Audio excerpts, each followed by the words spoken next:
2005వ సంవత్సరం రాయలసీమలోని ఓ మారుమూల పల్లెటూరు ధర్మపురం.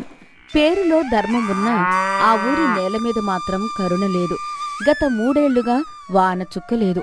చెరువులు ఎండిపోయి పశువులు గడ్డిపరక కోసం అల్లాడి ప్రాణాలు వదులుతున్నాయి. ఊరి జనం కడుపులకు గంజినీళ్లు తాగి బతుకుతున్నారు. ఆ ఊరిలోని రామయ్య అనే ఓ పేద రైతు ఉన్నాడు. అతనికి ఉన్నది 2 ఎకరాల మెట్ట పొలం. ఆ పొలమే అతని ప్రాణం. రామయ్య తన భార్య సీతమ్మ ఇంటి అరుగు మీద కూర్చొని బీటలు వారిన తమ పొలం వైపు నిరాశగా చూస్తున్నారు. ఏమండి, ఇంకెన్నాళ్ళీ నరకం? ఆకాశం వైపు చూసి చూసి కళ్ళు నొప్పులు పుడుతున్నాయి. ఇంట్లో ఉన్న గింజలు కూడా అయిపోయాయి. రేపటి నుంచి మనకు పస్తులే. అధైర్యపడకు సీతమ్మ. ఈ నేలను నమ్ముకున్న వాళ్ళం. ఇది మన తల్లి. ఈ రోజు కాకపోతే రేపైనా ఆకాశం మనల్ని కరుణించకపోతుందా? కరుణ? ఆకాశంలో ఒక్క మబ్బు తునక లేదు. మన కర్మ ఇంతేనేమో. ఆ జమీందారు దగ్గర అప్పు చేసి ఈ ఊరు వదిలి పట్నం పోదాం పదండి. అక్కడ కూలీ పనైనా చేసుకుని బతుకుదాం. లేదు సీతమ్మ, ఈ నేల మీద పుట్టాను. ఈ నేలలోనే కలిసిపోతాను. కాని ఈ మట్టిని వదిలి ఒక్క అడుగు కూడా కదలను. ఆ రాత్రి రామయ్యకు నిద్ర పట్టలేదు. తన నిస్సహాయతకు, ఆకలితో అలమటిస్తున్న భార్యని చూసి కుమిలిపోయాడు. కళ్ళు మూసుకుని ఆపద మొక్కులు వాడైన ఆ తిరుమల వెంకన్నను తలుచుకున్నాడు. గోవిందా, వెంకన్న, నిన్ను నమ్ముకున్నవాడిని. నా జీవితంలో ఒక్కసారైనా నీ కొండ ఎక్కాలని, నా కళ్లతో నిన్ను చూడాలని నా ఆశ. కాని ఈ కరువు మమ్మల్ని బతకనిచ్చేలా లేదు. ఒక్క అవకాశం ఇయ్యి తండ్రి. నీ దర్శనం చేసుకునే భాగ్యం నాకు ఇవ్వు స్వామి. మరుసటి రోజు ఉదయాన్నే రామయ్య తన పొలం గట్టుమీద నిలబడి ఆకాశం వైపు చేతులు జోడించాడు. ఏడుకొండలవాడా, వెంకటరమణ, నా మాట విను. ఈ కరువు నుంచి మమ్మల్ని కాపాడు. ఈ ఒక్కసారి నా నేల తడిసేలా, నా పంట పండేలా ఒక్క వాన కురిపించు. అలా జరిగితే ఈ పంట మీద వచ్చిన ప్రతి దమ్మిడి నా చెమట చుక్కతో సహా నీకే సమర్పించుకుంటాను. నా పొలంలో పండిన మొదటి పంటను అమ్మి ఆ డబ్బును నా చేతులతో తెచ్చి నీ హుండీలో వేస్తాను. ఇది నా మొక్కు. నా భార్యాబిడ్డలు అడ్డుపడినా వినను. ఈ మాట తప్పితే నేను రైతు బిడ్డనే కాను. ఆ మాటలు విన్న సీతమ్మ అతని పిచ్చికి నవ్వుకుంది. ఊరి జనం రామయ్యకు మతి చెలించింది అని ఎగతాళి చేశారు. కాని రామయ్య నమ్మకం అచంచలమైంది. ఆశ్చర్యంగా ఆ వారం రోజులకే ఎవరూ ఊహించని విధంగా ఆకాశం మేఘావృతమైంది. ధర్మపురం నేల తడిసేలా, చెరువులు నిండేలా కుండపోత వర్షం కురిసింది. ఊరంతా ఆశ్చర్యపోయింది. తండ్రి, నువ్వు నా గోడు విన్నావు. 6 నెలలు రామయ్య పగలు రాత్రి అనకుండా కష్టపడ్డాడు. తన పొలంలో పంటను సంతకు తీసుకెళ్లి అమ్మాడు. అతని చేతికి 10 వెండి నాణేలు వచ్చాయి. ఆ రోజుల్లో అది ఓ చిన్న జమీందారు దగ్గర ఉండేంత డబ్బు. రామయ్య ఆ 10 వెండి నాణేలు ఓ పాతగుడ్డలో మూటకట్టి నడుముకు బిగించి కట్టుకుని ఇంటికి వచ్చాడు. అబ్బా, మన కష్టాలు తీరిపోయాయండి. ఈ డబ్బుతో ముందు జమీందారు అప్పు తీర్చేద్దాం. మిగిలిన డబ్బుతో వచ్చే ఏడాదికి విత్తనాలు, ఎరువులు కొందాం. ఆగు సీతమ్మ, ఈ డబ్బు మనది కాదు. మనది కాకపోవడమేంటి? ఇది మన కష్టం. కాదు, ఇది ఆ వెంకన్నదయ. ఈ డబ్బులో ఒక్క పైసా కూడా మనం ముట్టుకోవడానికి వీల్లేదు. నేను మొక్కుకున్నాను. ఈ డబ్బును తిరుమల హుండీలో వేయాలి. నేను రేపే యాత్రకు నడిచి వెళ్తున్నాను. ఏమండి, ఏమంటున్నారు? తిరుమల నడిచా? మీకు పిచ్చి పట్టిందా? ఈ విషయం ఊరి సర్పంచ్ దాకా వెళ్ళింది. ఆయన రామయ్యను పిలిపించి నచ్చజెప్పాలని చూశాడు. ఒరే రామయ్య, నువ్వు చేసేది తెలివైన పని కాదు. తిరుపతి అంటే ఆటలు కాదు. ఇక్కడ నుంచి నడిచి వెళ్లాలంటే కనీసం 1 నెల రోజులు పడుతుంది. ఆ దారిలో అడవులు, కొండలు, క్రూర మృగాలు ఉంటాయి. నీ మొండితనం నాకు అర్థం కావడం లేదు. నీ ప్రాణాలు పోతే నీ భార్యగతి ఏంటి? నువ్వు తిరిగి వస్తావన్న నమ్మకమేంటి? నా మాట విను. పెద్దలు, మీరు చెప్పింది నిజమే. కాని రైతుకు 2 ప్రాణాలు. ఒకటి ఈ నేల, రెండోది ఇచ్చిన మాట. ప్రాణం ఇచ్చినవాడే ఆ వెంకన్న. ఆ ప్రాణం తీసేవాడు ఆయనే. ఇచ్చిన మాట తప్పి ఈ ప్రపంచానికి భయపడి బ్రతికే కంటే ఆ దేవుడికిచ్చిన మాట నిలబెట్టుకొని చనిపోవడం నాకు మేలు. నన్ను ఆపకండి. రామయ్య నిశ్చయాన్ని ఎవరూ మార్చలేకపోయారు. సీతమ్మ ఏడుస్తూనే అతనికి దారిలో తినడానికోసం కొన్ని జొన్న రొట్టెలు మూటకట్టింది. మరుసటి రోజు ఉదయం రామయ్య గోవిందా గోవిందా అని స్మరించుకుంటూ చేతిలో కర్ర పట్టుకుని నడుముకు వెండి నాణాలు మూట బిగించుకుని మొక్కు నాణాలు, ఖర్చులకు మరో నాణాలు మూట కట్టుకుని తన మహాయాత్రను మొదలుపెట్టాడు. దుమ్ము కొట్టుకుపోయిన రోడ్ల మీద ఎండను లెక్క చేయకుండా నడుస్తున్నాడు. 10 రోజులు గడిచాయి. అతను ఓ చిన్న సంతకు చేరుకున్నాడు. ఆకలితో దాహంతో అలసిపోయి ఉన్నాడు. సంతలోని ముసలమ్మ, బాబూ, యాత్రికుల్లా ఉన్నావే, అలసిపోయినట్టున్నావు. ఇదిగో ఈ గ్లాసుడు మజ్జిగ తాగు, కడుపు చల్లబడుతుంది. చల్లగా ఉండు తల్లి. ఎంత ఇవ్వాలి? యాత్రికుల దగ్గర మేమెక్కువ తీసుకోలేము బాబూ, ఓ 2 నాణాలిస్తే చాలు. రామయ్య తన మూట విప్పి కష్టంగా 2 నాణాలు తీసిచ్చాడు.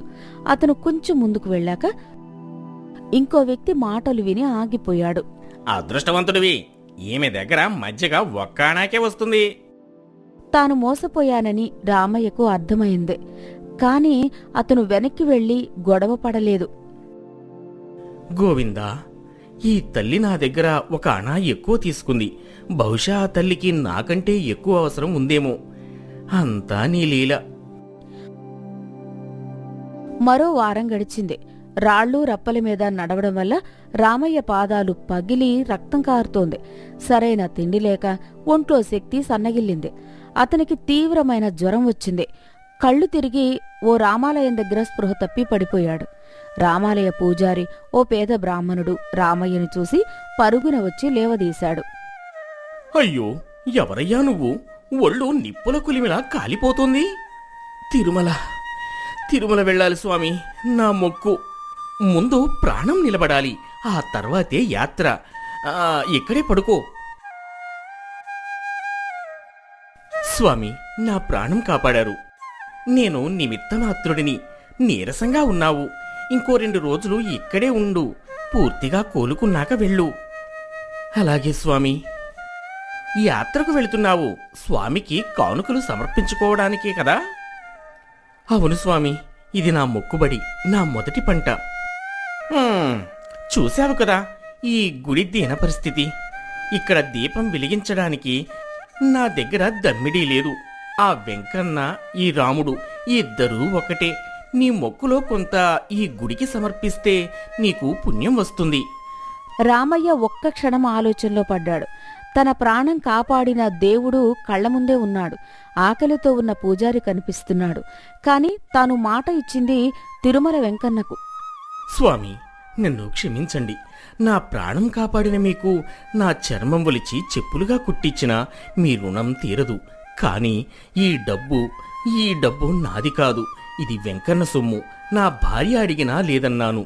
ఒకరికి ఇస్తానని చెప్పిన మొక్కును ఇంకొకరికి ఇస్తే అది ధర్మం కాదు. దయచేసి నన్ను తప్పుగా అనుకోకండి.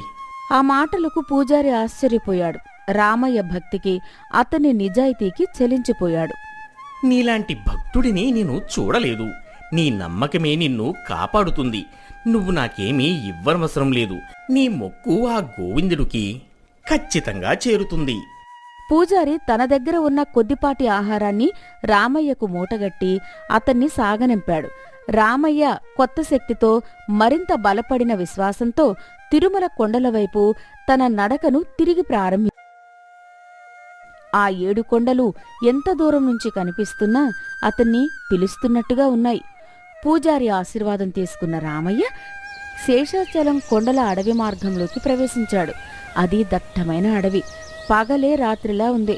క్రూర మృగాల అరుపులు, కీచురాళ్ల శబ్దాలు ఆ నిశ్శబ్దాన్ని ఛేదిస్తున్నాయి. రామయ్య కర్రను నేలకు ఊతగా కొట్టుకుంటూ గోవిందా గోవిందా అని బిగ్గరగా స్మరించుకుంటూ నడుస్తున్నాడు. సర్పంచ్ చెప్పిన దగ్గులా భయం అతని మనసులో ఉన్న దేవుడి మీద భారం వేసి ముందుకు సాగాడు. చీకటి పడుతున్న సమయం. నలుగురు రౌడీల లాంటి మనుషులు ముఖాలకు బట్టలు చుట్టుకుని చేతుల్లో కత్తులతో అకస్మాత్తుగా రామయ్యను చుట్టుముట్టారు. ఆగు, ఎవడ్రా నువ్వు? ఎక్కడికి పోతున్నావు? అయ్యా, నేను పేద రైతును, తిరుమల యాత్రకు. యాత్ర? యాత్రికుల కోసమే మేం కాచుకుని ఉండేది. మర్యాదగా నీ నడుముకు కట్టుకున్న ఆ మూట ఇటు ఇవ్వు. బాబు, ఈ మూటలో ఉన్నది నా డబ్బు కాదు, అది ఆ ఏడుకొండలవాడి సొమ్ము, నా మొక్కుబడి. నా పంట అమ్మి ఆ దేవుడి హుండీలో వేయడానికి వెళుతున్నాను. దయచేసి దాన్ని ముట్టుకోకండి. దేవుడి సొమ్మా? దేవుడే ఉంటే మమ్మల్ని ఎక్కడికి రానిస్తాడా? ముందు మూట ఇయ్యి. ఇది నేను ఇవ్వను, ఇది నా దేవుడికిచ్చిన మాట. ఆ మాట వినగానే దొంగల నాయకుడికి కోపం వచ్చింది. అతను రామయ్యను బలంగా కిందకు తోశాడు. రామయ్య తల ఒక రాయికి తగిలింది. మరో దొంగ అతని నడుముకున్న మూటను బలంగా లాక్కున్నాడు. నీ దేవుడికి ఈ డబ్బు చేరిందని చెప్పు. వాడు రామయ్యను అక్కడే వదిలేసి ఆ డబ్బుతో చీకటిలోకి మాయమయ్యారు. రామయ్య తలనొప్పి కంటే ఎక్కువగా తన మొక్కు తీర్చలేకపోయానన్న బాధతో కుమిలి కుమిలి ఏడ్చాడు. గోవిందా, వెంకన్న, ఏంటి తండ్రి పరీక్ష? నీకు మాట ఇచ్చాను, నా పంట నీకు సమర్పిస్తానన్నాను. కాని నీ సొమ్మును కాపాడుకోలేని అసమర్థుడిని అయిపోయాను. దొంగలు డబ్బును ఎత్తుకుపోయారు. ఇప్పుడు నేను ఏ ముఖం పెట్టుకుని నీ కొండ ఎక్కను? ఖాళీ చేతులతో నీ దగ్గరికి ఎలా రాను? నన్ను క్షమించు తండ్రి. అతను ఆ రాత్రి అంతా అక్కడే ఏడ్చాడు. కాని తెల్లవారుజామున అతనిలో ఓ కొత్త ఆలోచన వచ్చింది. లేదు, డబ్బు పోతే పోయింది, నా ప్రాణం ఇంకా ఉంది. డబ్బు తెచ్చి హుండీలో వేస్తాను అని మొక్కుకున్నాను. ఆ డబ్బును దొంగలు ఎత్తుకుపోయారు. కాని నిన్ను చూడటానికి కొండ ఎక్కుతాను అన్న నా యాత్రను మధ్యలో ఆపితే అది నేను మాట తప్పినట్టే. ఆ నిశ్చయంతో రామయ్య లేచాడు. ఒంటి నొప్పులను, ఆకలిని లెక్క చేయకుండా తిరుమల కొండమెట్లను, అలిపిరి మార్గం ఒక్కొక్కటిగా ఎక్కడం మొదలుపెట్టాడు. గోవిందా గోవిందా అని స్మరిస్తూ నీరసంతో తూలుతూ పడుతూ లేస్తూ 3 రోజులు ప్రయాణించి చివరికి తిరుమల ఆలయం ముందు వాలిపోయాడు. రామయ్య మిగిలిన భక్తులతో పాటు నెమ్మదిగా కదులుతూ చివరికి ఆ ఆనంద నిలయం గర్భగుడి ముందు నిలబడ్డాడు.